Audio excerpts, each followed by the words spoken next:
जैसे ही पति ने घर का दरवाज़ा खोला तो उसके होश उड़ गए। मैं एक जाना माना दर्जी था, लेकिन पिछले कुछ अरसे से घर के हालात ठीक नहीं चल रहे थे। लोगों ने कपड़े सिलवाना बंद कर दिया था और जहाँ मेरी दुकान थी वहाँ ज़्यादातर सभी मिडिल क्लास लोग ही रहते थे। मैं बहुत ज़्यादा परेशान रहने लगा था। हर वक्त भगवान से प्रार्थना करता कोई ऐसा रास्ता निकल आए कि मेरी परेशानियां कम हो जाएं। मेरी पत्नी हमेशा मुझे यह कहकर तसल्ली देती कि जल्द ही सब कुछ ठीक हो जाएगा, लेकिन हर बीतते दिन के साथ मेरी उलझनें बढ़ती ही जा रही थी। मैं और मेरी पत्नी किराए के घर में रहते थे और मेरे सर पर मकान मालिक का कर्ज भी चढ़ गया था। मैं ज़्यादा समय दुकान पर खाली बैठकर ही निकालता, क्योंकि काम तो था नहीं, इसलिए मैं जल्दी ही दुकान बंद करके शाम को जल्दी घर आ जाता था। सारी ज़िंदगी दर्जी का काम ही किया था मैंने। न मैं पढ़ा लिखा था और ना ही कोई दूसरा काम जानता था, इसलिए मैं पूरी तरह परेशान हो चुका था। एक दिन अपनी इन्हीं सोचों में डूबा हुआ मैं दुकान बंद करने की तैयारी कर रहा था कि तभी एक आदमी मेरे पास आया और उसने अपनी कमीज मुझे देकर कहा कि यह जल्दी से सिल दो, मैं तुम्हें इसके ज़्यादा पैसे दूंगा।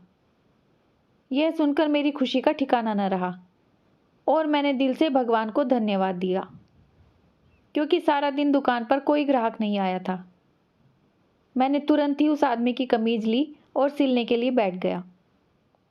वो आदमी मेरे पास ही बैठा रहा और 1.5 घंटे में मैंने उसकी कमीज तैयार कर दी। वैसे तो उस कमीज की सिलाई 450 बनती थी, लेकिन वो आदमी मुझे 1000 दे गया। मैं बहुत खुश था। जल्दी से दुकान बंद करके सामान खरीदा और घर की तरफ चल पड़ा। जब मैं घर पहुंचा तो मेरी पत्नी घर के कामों में व्यस्त थी। वैसे तो मेरे आने तक वह सारा काम करके खाना भी बना चुकी होती थी, लेकिन आज उसके काम अभी बाकी थे। मैंने सारा राशन किचन में रखा और अपनी पत्नी नीतू से पूछा कि अभी तक तुम्हारे काम खत्म नहीं हुए। नीतू कहने लगी कि वो दोपहर के वक्त सो गई थी, शाम को देर से आँख खुली, इसलिए घर के काम बाकी रह गए। थोड़ी देर बाद नीतू खाना लेकर आई और हमने साथ बैठकर खाना खाया। मैंने नीतू को उस आदमी के बारे में बताया जो कमीज सिलवाने आया था। वो भी सुनकर खुश हुई और कहने लगी, मैंने आपको कहा था ना कि भगवान सब ठीक करेंगे, आप यूं ही परेशान हो जाते हैं। मैंने कहा तुम मेरी जिम्मेदारी हो और मैं नहीं चाहता कि मेरी वजह से तुम्हें कोई भी तकलीफ पहुंचे। मेरी बात सुनकर नीतू के चेहरे पर मुस्कुराहट आ गई। मैं सोच रहा था कि मेरी पत्नी कितना धैर्य रखने वाली है। इतने मुश्किल हालात में भी मुझे हौसला ही बंधाती है, जबकि ये इतना आसान नहीं है। हर रोज़ मकान मालिक दरवाजे पर आकर खड़ा हो जाता है और किराए के पैसे मांगने लगता है। ना घर में राशन होता है, ना ईंधन। मेरी पत्नी पढ़ी लिखी और समझदार औरत थी। हमारी शादी को 3 साल गुजर गए थे। मैंने नीतू से अपनी पसंद से शादी की थी। वह एक बहुत ही अच्छे घराने से थी और मुझसे कहीं ज़्यादा पढ़ी लिखी थी।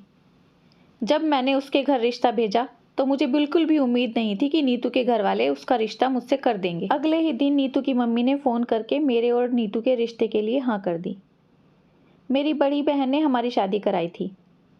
मेरी माँ इस दुनिया में नहीं थी। पहले मेरे पापा, मैं और मेरे बड़े भाई साथ ही रहते थे, लेकिन भाई की शादी के बाद मैं अलग हो गया था, क्योंकि मुझे भाभी के साथ एक ही घर में रहना अच्छा नहीं लगता था।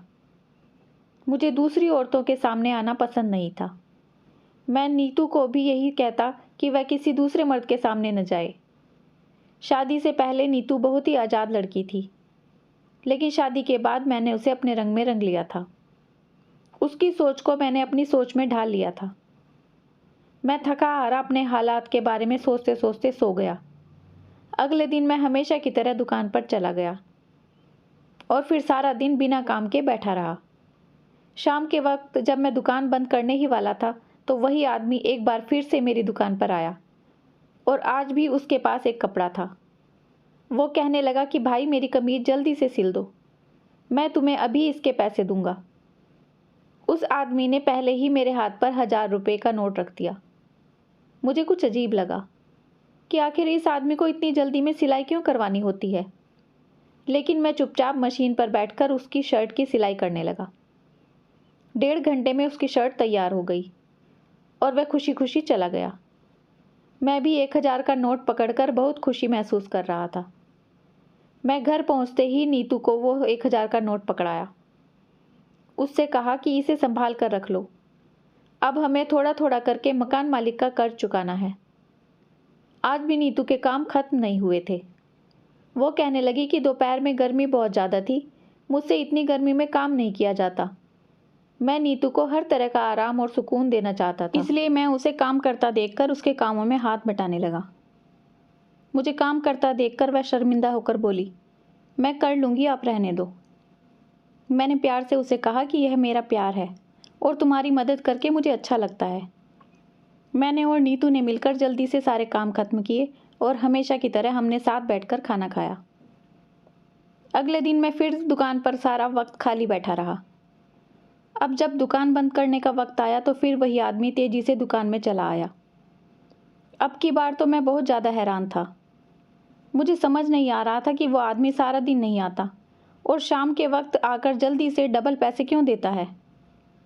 मैं तो सारा दिन ही खाली बैठा रहता हूँ। अगर वह दिन में भी आकर मुझे कमीज़ दे देता तो मैं उसका काम फ़ौरन ही कर देता और उसे डबल पैसे भी नहीं देने पड़ते।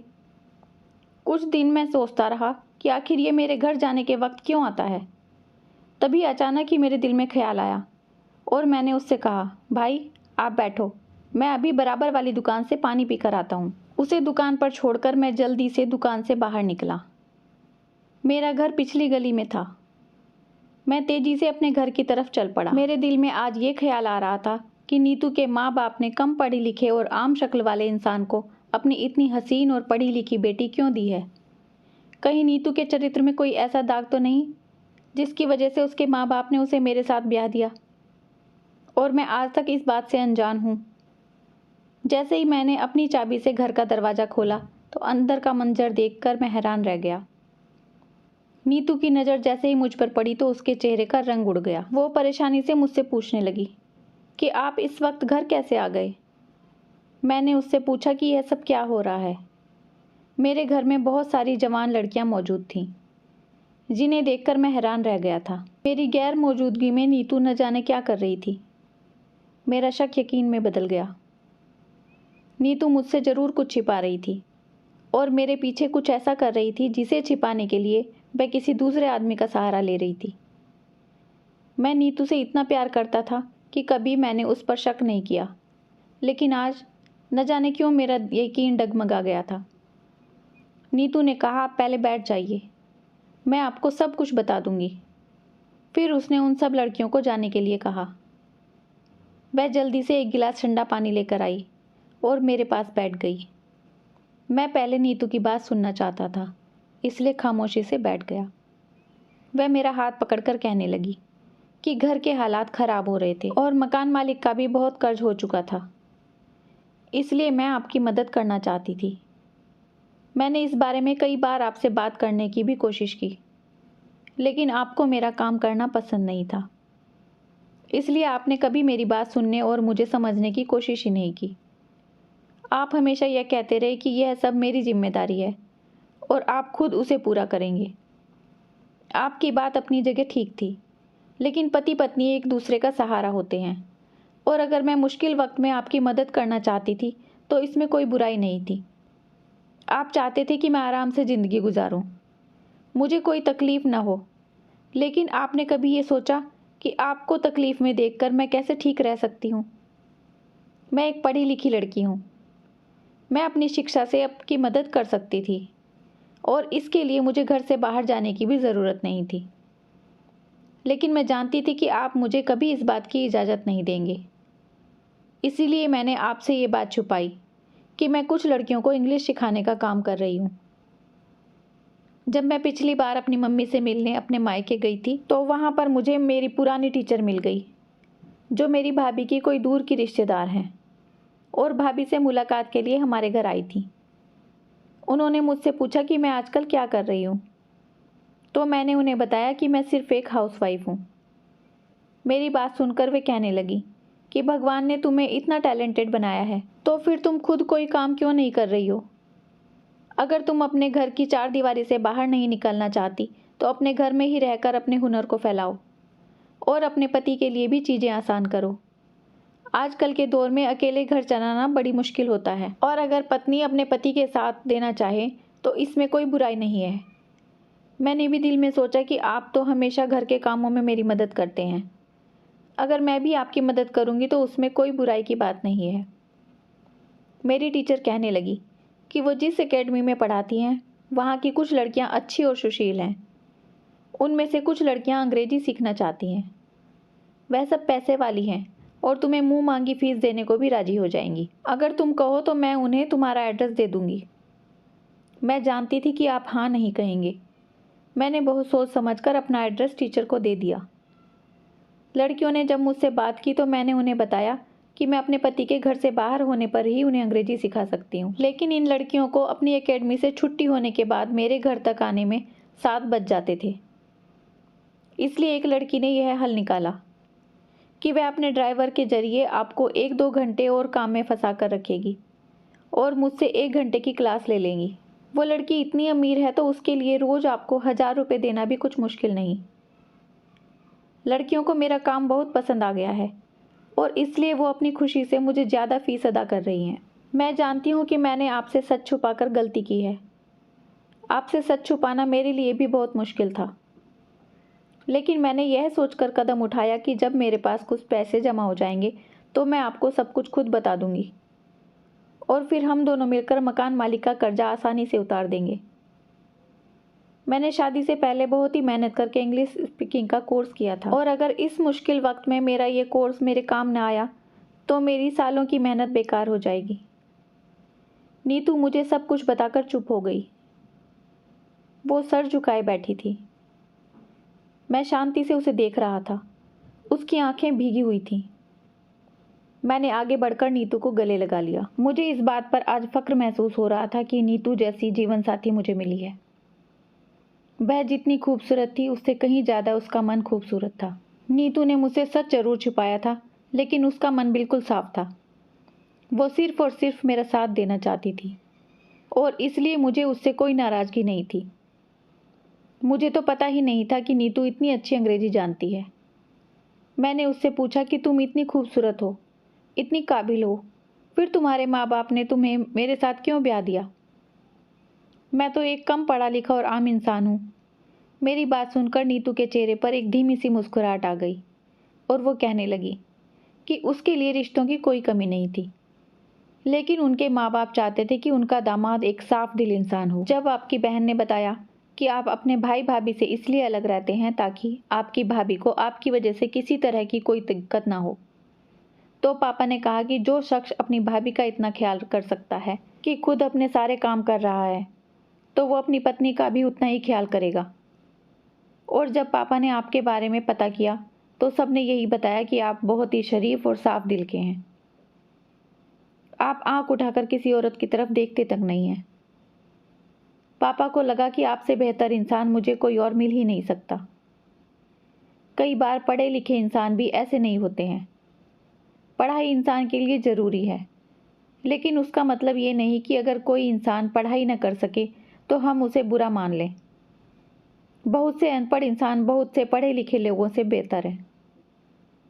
और शादी के बाद मुझे खुद भी इस बात का अंदाज़ा हो गया कि मेरे पापा की सोच बिल्कुल ठीक थी। आप जैसा अच्छा और साथ देने वाला इंसान मुझे कहीं नहीं मिल सकता था। मुश्किल से मुश्किल हालात में भी आपने हमेशा मेरे आराम और सुकून का ध्यान रखा है। अब मैं भी आपका साथ देकर खुशी हासिल करना चाहती हूँ। मैंने उसे कहा कि मैं कभी उसका दिल नहीं तोड़ूंगा। अगले दिन मैंने दुकान पर जाते हुए नीतू से कहा कि अब किसी को शर्ट सिलवाने के लिए भेजने की ज़रूरत नहीं है। मैं 9 बजे दुकान बंद करके आ जाऊंगा। तब तक तुम अपनी विद्यार्थियों को पढ़ा लेना। मेरी बात सुनकर नीतू हंसने लगी। पति पत्नी गाड़ी के 2 पहियों की तरह होते हैं और ज़िंदगी की गाड़ी को चलाने के लिए दोनों ही पहियों की बराबर ज़रूरत होती है। आज मुझे यह बात अच्छे से समझ आ गई थी। अच्छा या बुरा वक्त हमेशा नहीं रहता, लेकिन साथ देने वाला जीवन साथी ज़िंदगी भर के लिए होता है। दोस्तों, कैसी लगी ये कहानी आपको? अपने विचार कमेंट्स में ज़रूर बताइए। अगर कहानी अच्छी लगी है तो लाइक शेयर सब्सक्राइब करना मत भूलिए। अपना खूब सारा ध्यान रखिए, खुश रहिए, मुस्कुराते रहिए।